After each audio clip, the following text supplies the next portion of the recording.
मोर्चा के केंद्रीय महासचिव तथा सूबे के मंत्री मिथिलेश कुमार ठाकुर ने आज पत्रकार वार्ता कर प्रधानमंत्री नरेंद्र मोदी के 2 दिवसीय झारखंड दौरे को झूठ का पुलिंदा बताया।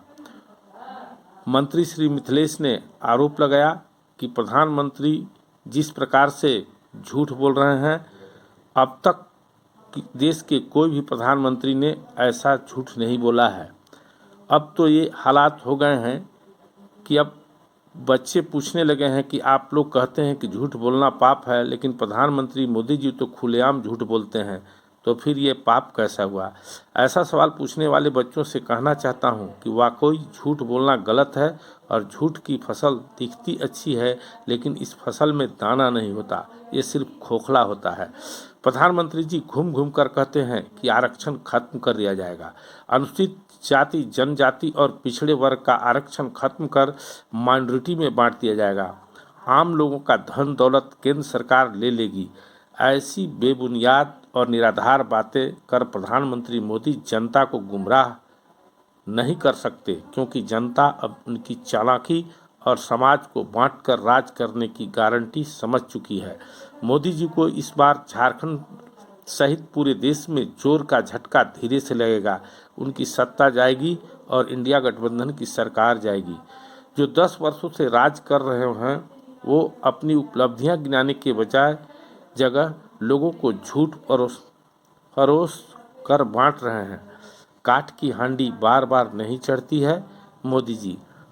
मंत्री श्री ठाकुर ने सवालिया लहजे में कहा कि मोदी जी कहते हैं कि मैंने देश में पहली बार आदिवासी राष्ट्रपति बनाया, लेकिन वो ये नहीं कहते कि मैंने संसद के नए भवन के उद्घाटन और अयोध्या में निर्मित मंदिर में भगवान श्री राम की मूर्ति के प्राण प्रतिष्ठा में राष्ट्रपति महोदय को नहीं बुलाया।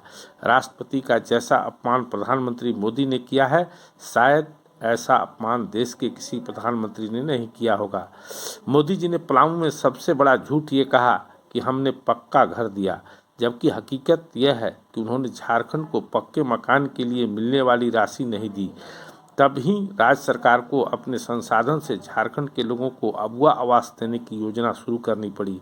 मोदी जी ने कल चाईबासा में कहा कि हेमंत सोरेन ने जमीन लूटी, आदिवासियों का हक मारा और भ्रष्टाचार किया। मोदी जी और भाजपा से आग्रह है कि वे अपने पुराने बयान निकाल कर देख लें कि जिस गीता कोड़ा के लिए वो वोट मांग रहे हैं, उनके और उनके पति मधु कोड़ा को किस समय कितना बड़ा भ्रष्टाचारी बताया करते थे। हेमंत जी पर पीछे से हमला कर आप घायल नहीं कर सकते थे मोदी जी। हेमंत सोरेन शेर है, जब सामने होगा तो किसी की हिम्मत नहीं होगी कि उसके आंख मिला सके। हेमंत सोरेन भाजपा परेशान कर सकती है, परास्त नहीं कर सकती। झारखंड में भाजपा का खाता नहीं खुलेगा। झारखंड के लोग इस बार आपको हार का ऐसा उपहार देंगे कि आपको जिंदगी भर याद रहेगा। प्रेस वार्ता में राजद के प्रधान सह गोड्डा के पूर्व विधायक संजय यादव, सपा के प्रदेश अध्यक्ष रंजन यादव, झामुमो के केंद्रीय प्रवक्ता धीरज दुबे, जिलाध्यक्ष तनवीर आलम खान, सचिव मनोज ठाकुर भी मौजूद थे।